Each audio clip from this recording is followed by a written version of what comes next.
Bien, finalmente hay un tipo particular de preguntas sobre determinados temas específicos que constituyen lo que se conocen como escalas de actitudes y que habitualmente se incorporan en los cuestionarios como un conjunto de preguntas sobre un tema para tratar de medir las actitudes que tienen las personas sobre determinado fenómeno.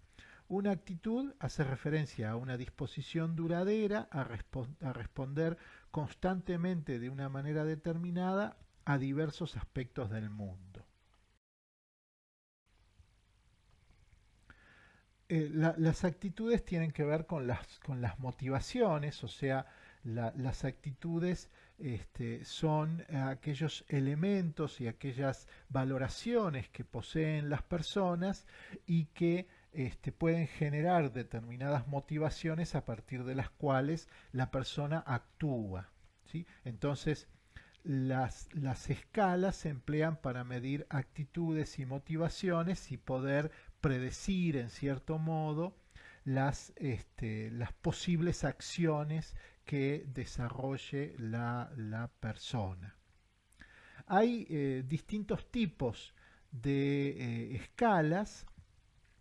Hay, por ejemplo, todas las preguntas este, que, que tienen un conjunto de categorías, que todas las preguntas que son de tipo ordinal y que tienen un conjunto de categorías equilibradas de respuesta, como por ejemplo muy satisfecho, satisfecho, algo satisfecho, insatisfecho o muy insatisfecho, esas son escalas. Este, También son escalas, todo aquello que eh, plantee la posibilidad de que el encuestado organice un grupo de objetos o de sujetos según un criterio común, por ejemplo, las materias de la carrera según el interés que despierten en el estudiante, este, eh, por ejemplo, las publicidades de determinado sobre, por ejemplo, las gaseosas, de acuerdo a cuál es la que más recuerda y cuál es la que menos, o sea, cuál es el orden en el que aparecen la que recuerda primero, la que recuerda en segundo término y así. Esas son escalas. Y hay un conjunto de escalas un poco más complejas eh, que nosotros vamos a ver con un poco más de detalle. Y la primera de estas escalas es la escala de Thurston. Este, esta es una de las primeras escalas que se constituye. Thurston era un psicólogo que estudiaba fundamentalmente la influencia de la publicidad en los prejuicios de las personas. La escala es una escala unidimensional, es una escala sobre un tema en particular eh, y se construye del siguiente modo. Se elaboran enunciados que reflejan todos los grados de actitud favorables y desde el más favorable hasta el más desfavorable hacia el objeto de las actitudes. La escala consiste entre 10 y 20 afirmaciones que en forma individual tienen poca variación, o sea, de una a la otra, y en forma colectiva están distribuidas de modo uniforme a lo largo de la escala, o sea, tienen toda una gradación, y lo que se le hace es pedirle al encuestado que seleccione él o los enunciados que mejor reflejan sus sentimientos hacia el objeto de las actitudes. En el ejemplo, nosotros estamos construyendo una escala muy sencilla, una escala de Thurston muy sencilla, en torno a los trabajos prácticos grupales, que va desde la opción más favorable, que dice que son imprescindibles para el aprendizaje, hasta la más desfavorable, que es que no sirven para nada. y ustedes ven como cada una de las afirmaciones va disminuyendo en el grado de aceptación de el objeto de las actitudes que serían los trabajos prácticos grupales. Aquí la persona lo que tiene que hacer es seleccionar cuál de todas esas afirmaciones él considera que es la que más se acerca a su modo de pensar.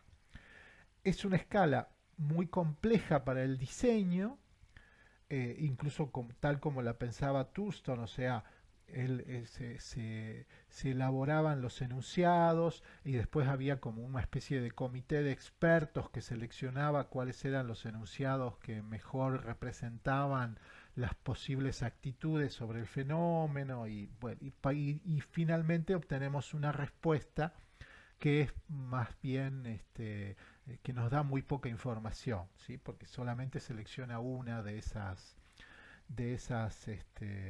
afirmaciones. Por lo tanto, la escala de Thurston no es una escala que se emplee en la actualidad.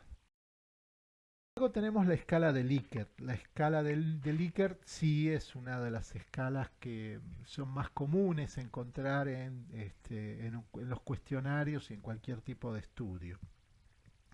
Likert también era un psicólogo norteamericano, este, y construye una escala que también es una escala unidimensional sobre una temática, eh, y lo hace del siguiente modo. Este, la escala de Likert señala el grado de aceptación o desacuerdo con una diversidad de afirmaciones en una escala de 5 puntos. O sea, muy satisfecho, por ejemplo, muy de acuerdo, ni de acuerdo ni en desacuerdo, muy en desacuerdo. Y lo que se hace es producir enunciados relacionados con la actitud. Esos enunciados son positivos o negativos y se van intercalando. Este, y entonces la persona tiene que decir el grado de acuerdo que tiene con cada uno de esos enunciados. Se valora con el número 1 la respuesta más desfavorable y con el 5 la más favorable, de tal modo que se puedan sumar incluso las respuestas y eh, construir un índice que va por ejemplo, si tenemos 10 afirmaciones, que va entre 5 y 50 puntos. Este, de tal modo que los 50 puntos eh, eh, hacen referencia a una actitud muy positiva y los 5 a una actitud muy negativa en referencia al fenómeno. Si bien hay una cuestión, una ponderación, hay una cuestión numérica, siempre son escalas ordinales, ¿sí? Aunque pongamos para simplificar la cuestión los números y no la palabra muy de acuerdo, así.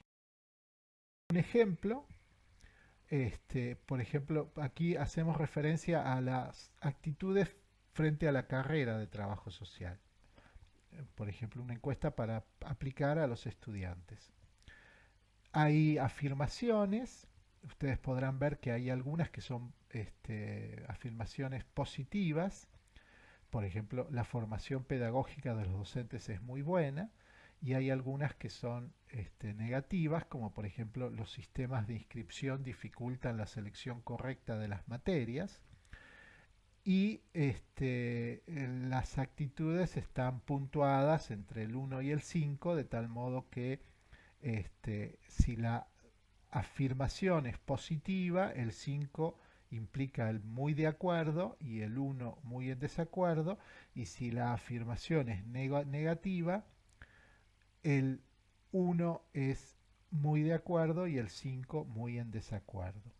Y bueno, nosotros podríamos sumar el número, la ponderación de cada una de las respuestas posibles, y podríamos construir un índice de actitud en torno a la carrera de trabajo social, que como son 10 afirmaciones, si nosotros tenemos una actitud muy positiva, para aquellos que sumen 50 puntos y una actitud muy negativa para aquellos que sumen 10 puntos. Y pues entonces podríamos dividir esos 40 puntos en determinadas categorías. Finalmente, la última escala que nosotros vamos a mencionar es lo que se conoce como el diferencial semántico. El diferencial semántico también tiene como origen un psicólogo norteamericano que es Charles Osgood. Este, y en este caso, ¿qué es lo que se pide? Bueno, se pide que se clasifique cada objeto de actitud según escalas que pueden ser de 5 o 7 puntos y que están rematadas en cada extremo por adjetivos o frases polares. También aquí los atributos positivos y negativos se intercalan. Este, y entonces a la persona se le pide que se le que marque con una cruz que tanto se acerca su opinión a alguno de los extremos. ¿Sí? O sea, por ejemplo, aquí tenemos un diferencial semántico construido en torno a las actitudes hacia el docente de trabajo social, por ejemplo. Y entonces si nosotros consideramos que el docente es muy impaciente, marcamos una cruz en la primera de las rayitas que está más cercana a la palabra impaciente. Y si consideramos que es muy paciente, marcamos con una cruz la rayita que está más cercana a la palabra, a la categoría paciente. Si consideramos que no es ni paciente ni impaciente, marcamos justo en el medio. Bueno, así para cada una de las afirmaciones. ¿Sí? Si se adapta a los nuevos métodos o si no le gusta lo experimental, si es pesimista, si es optimista, si es complicado, si es sencillo, bueno, así cada una de las opciones.